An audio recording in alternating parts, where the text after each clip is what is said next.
You're listening to Life with Herpes, and this is episode 45.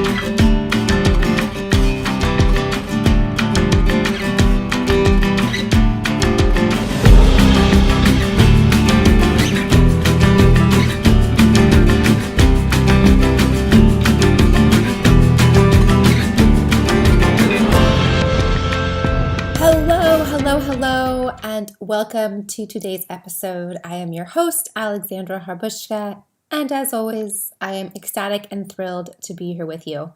I just want to thank you for spending your time with me, and I am grateful to be spending my time with you. So I love being on whatever journey you're going through right now. If you're in your car, or on the subway, or in a park, or on an airplane, whatever it is you are doing or where you're going or wherever you are in the world, it is so special and just technology mind boggles me every day. And just to think that I can speak through this microphone, it goes to my computer, and then I put it out into the world, and that people all over, such as Spain, such as South Africa, such as England, other European countries, all throughout the United States, Canada, Brazil,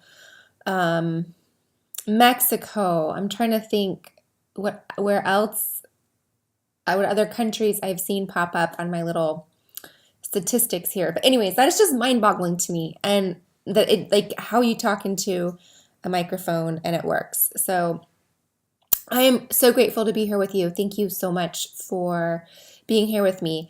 A way to pay it forward to future people who have herpes that don't know yet, perhaps, or maybe they do, or that need to find this podcast, basically is what I'm saying, is to subscribe, rate, and review to the Life with Herpes podcast. It definitely helps in a secret algorithm that will promote it within iTunes and YouTube.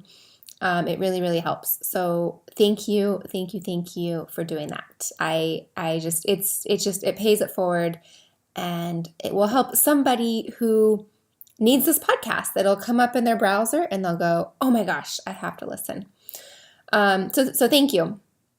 And then I want to talk today to you about some coaching opportunities, not coaching, one-on-one. I know what it feels like to learn you have herpes.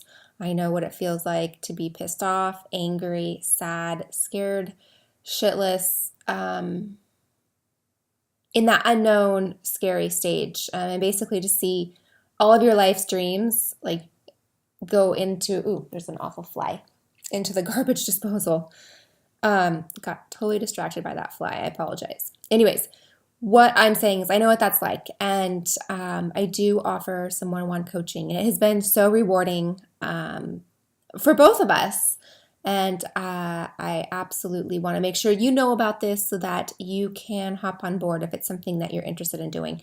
So go to lifewithherpes.com, join our community, and you'll get information and a discount when you join. So I'll talk a little bit later about our community, but I just wanted to give you a heads up on that. So today I'm going to talk about my most recent outbreak. Yay! I actually have an outbreak right now as I am recording this. So yeah, I hadn't had one in forever, and I got one. And I know exactly why I got it and how I got it. I know exactly. It was a food trigger. And I talk about this a lot in other podcasts. I talk about this in our Life with Herpes group that's online. And food triggers are huge, huge, huge. And what might be a food trigger for me may not be a food trigger for you. Vice versa, I know there's a lot of people, for example, with oral herpes, when they spend too much time in the sun, they automatically will get an outbreak later that day. And for other people, like myself, I have oral herpes, but I have never had an outbreak on my mouth, except for the first time. So I can be in the sun all day, I also know because people are more open with their oral herpes symptoms. I also know people say for oral herpes they can't eat peanuts, and immediately upon eating peanuts, like a couple of peanut M&Ms, or you're on the plane and you have some peanuts on the plane, they'll say within a couple hours, boom, they have herpes, an outbreak. I have a friend that was telling me a story that she was on a date and they went for milkshakes or ice cream sundaes or something like that. And she was eating the sundae filled with chocolate and peanuts. And maybe it was a peanut butter one. I don't know. But she's like, on the date, as I was sitting there talking to this guy, boom, I could feel it coming on. So anyways, yeah, there's a lot of triggers. And one of them, and I was told about a year ago by my doctor that eggplant is a trigger for a lot of people. And I thought, oh, I love eggplant. What are you I like have it a couple times a week. What are you talking about? It's like, I just think eggplant is one of the best things in the world. It's just, I love it.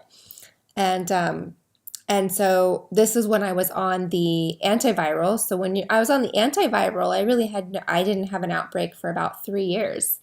And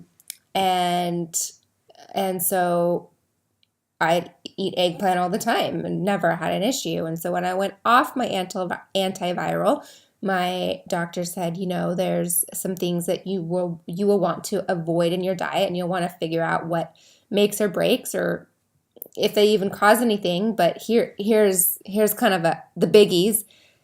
An eggplant was on it. Eggplant. So for a year, I have not had eggplant. Like I mentioned earlier, I love it.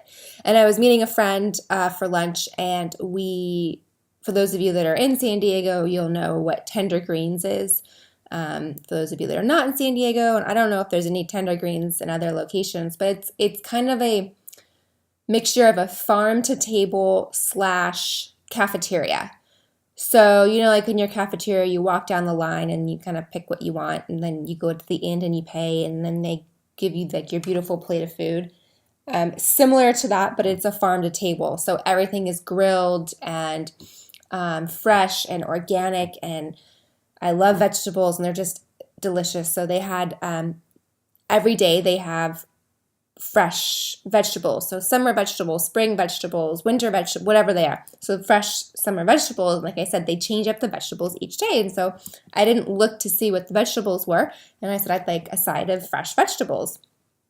And as I sit down with my plate, I get so excited. I'm like, oh, there's eggplant. And ooh, I'm so excited. And I did a little like mind or like body scan. I'm like, you know what? I feel strong. I feel good. I don't feel like I'm not weak, or my immune system's not down, or, I feel good, and I'm going to enjoy it.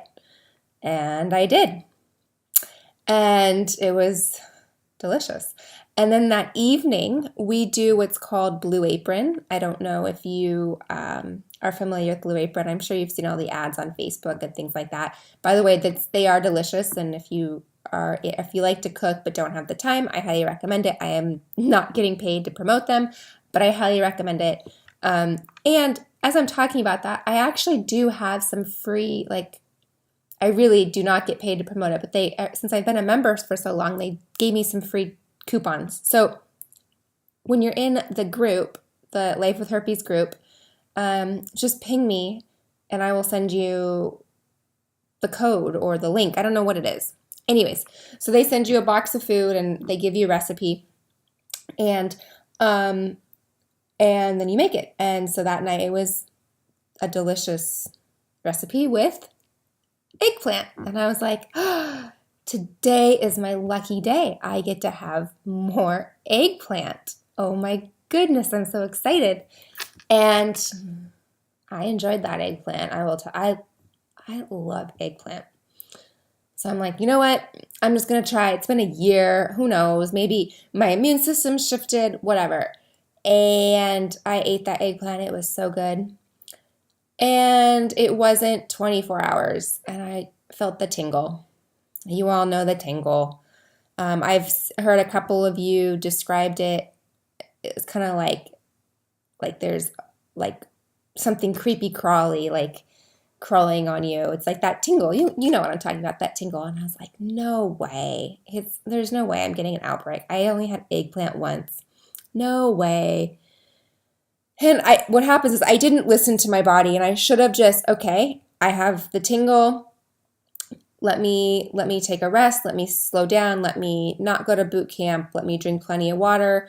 Let me cut out any of the extra things that I have that I know are not good for me, like wine or chocolate, anything that I know will feed it. But I didn't. I was like, there's no way I'm getting an outbreak.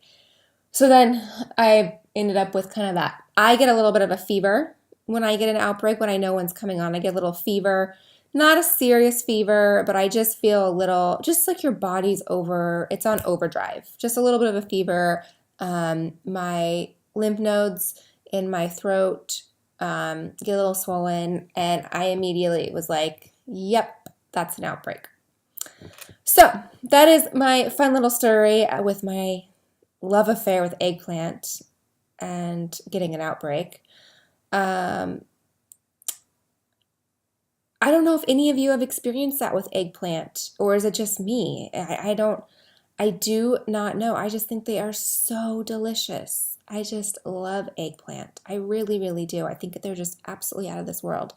And I hadn't had it in a year. And to think like I'm cutting out eggplant, like I'm being so disciplined. And eggplant's a vegetable. It's like healthy for you.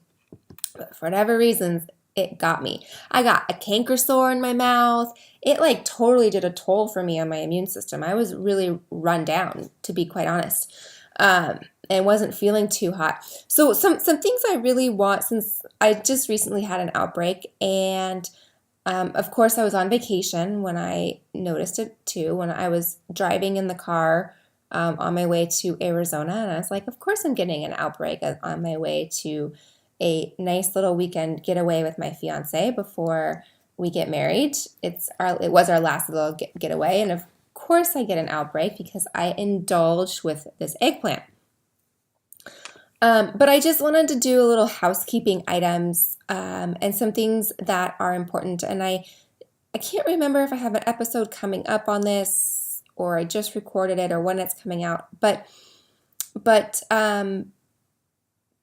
preventing the transmission. And one of the things I really want to make sure that you know about when you have an outbreak is it's kind of a difficult situation, because you want to keep the area clean, right? Because you don't want it to be infected, and it's an open wound, so you want to keep an open wound clean, just as if you had a paper cut on your finger, right? Or a scrape on your knee, or on your, if you fell down and scraped your knees, you'd want to keep that open wound clean.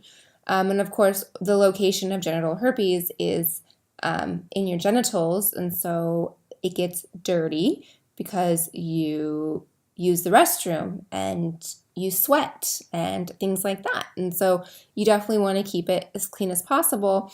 But here's the hard thing is when you clean it, you want to make sure that you then clean your hands.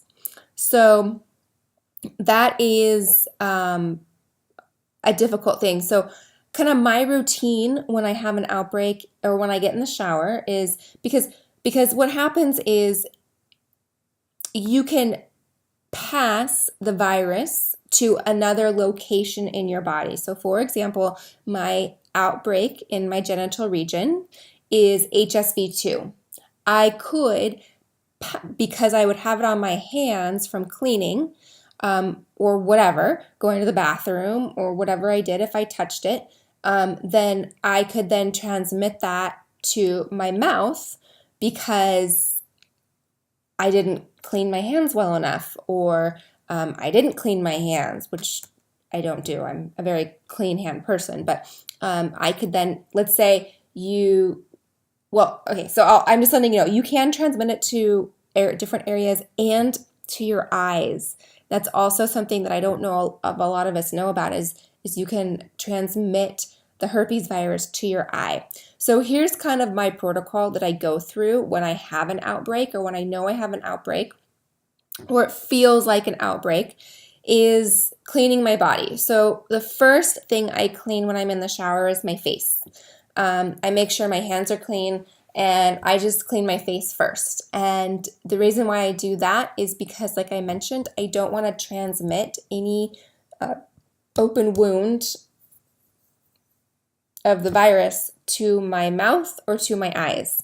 So I always clean my mouth. I always clean my face first. Then I proceed to clean the other parts of my bodies, go down my body and clean my body, clean my toes, whatever, do the whole thing.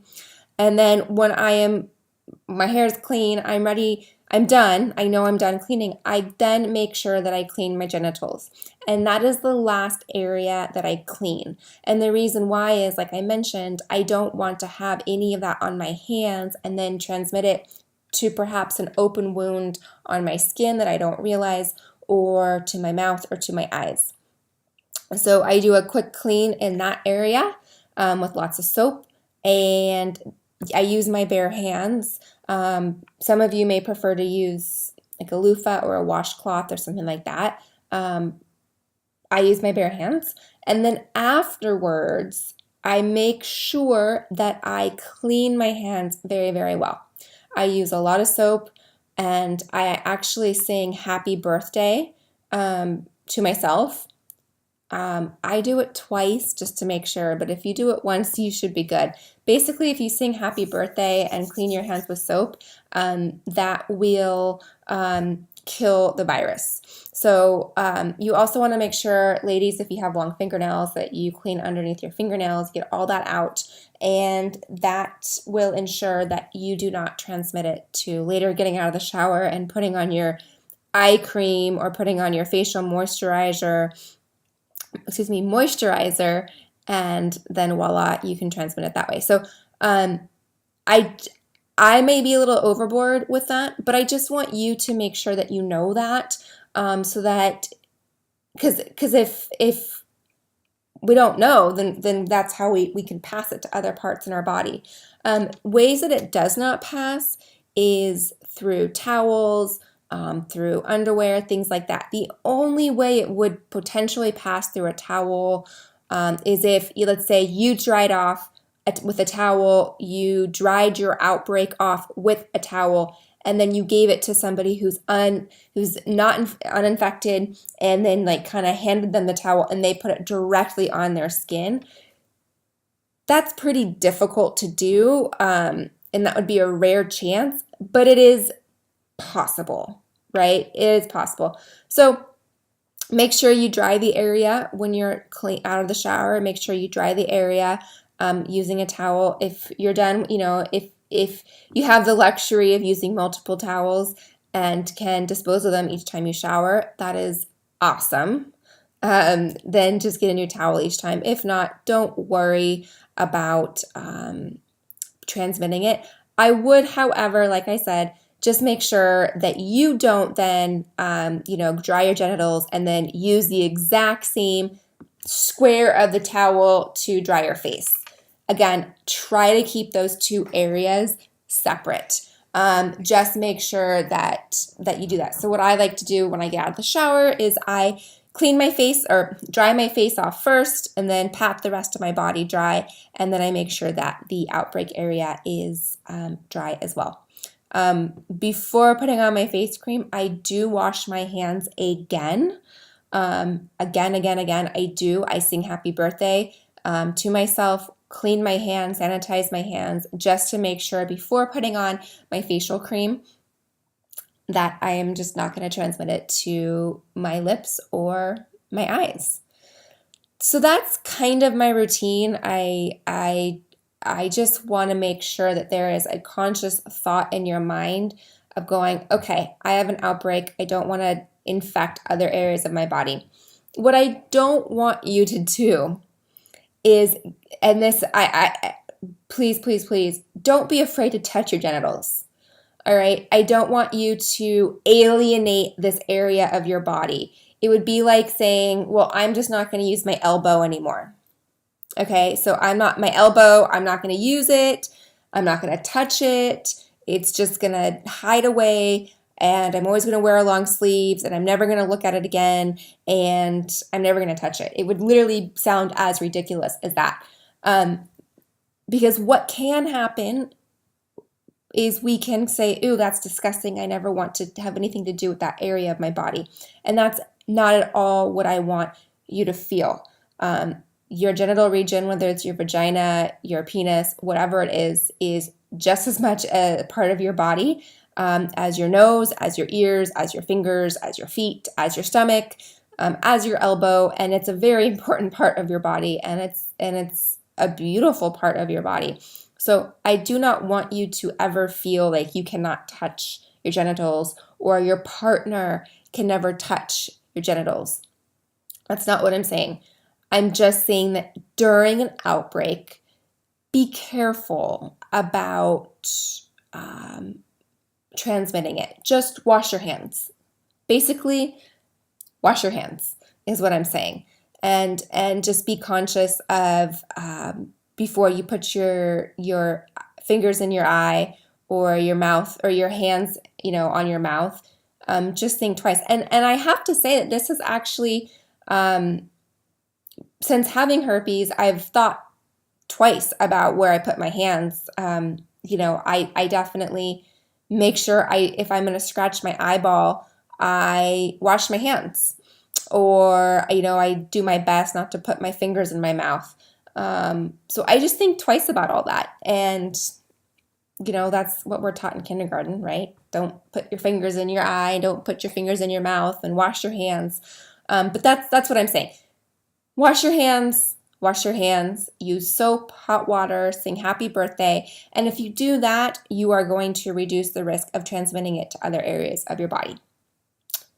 All right, I just wanted to share that because I was in the shower and I was like, I need to make sure my friends have the same, like they understand. So I just want to tell you guys that. Moving on to my little vacation, it was fine. It was wonderful. It was beautiful. Having herpes was not a big deal at all. And so don't be afraid either to be on a vacation and then go, oh my gosh, I have an outbreak. Do not let it ruin your vacation, please. It is not worth it. Life is too short, and there is plenty of time for you and your partner to enjoy adult activities and sex. And there's plenty of time for you guys to do that. So look at it as an opportunity to explore each other in other ways, and spend different type of quality time with your partner. And just be open and tell him or her and be like, hey, I have an outbreak right now. I'm really tired.